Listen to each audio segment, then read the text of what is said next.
Okay, so today we're going to be discussing how to add apps to your control center, or the drop menu, a lot of people like to call it. Okay, so first what we're going to do, we're going to start off by dragging the screen from the top right corner. You're going to see a group of shortcut apps at the bottom.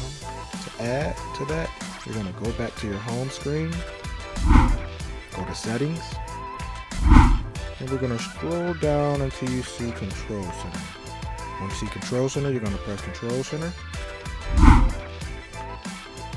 And then these are the apps where it says included controls. Those are the apps that are currently being used on the drop menu. And where you see more controls, those are the apps that you can add to the menu. So to add, we're going to add, let's say, the flashlight, and we're going to say the calculator.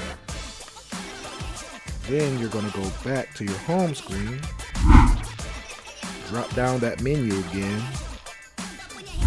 and those apps that you selected should be on your control center. I hope this video really helped you out. If so, subscribe. But guys, just remember, I knew that too. And guys, make sure you like, subscribe, and hit that notification bell.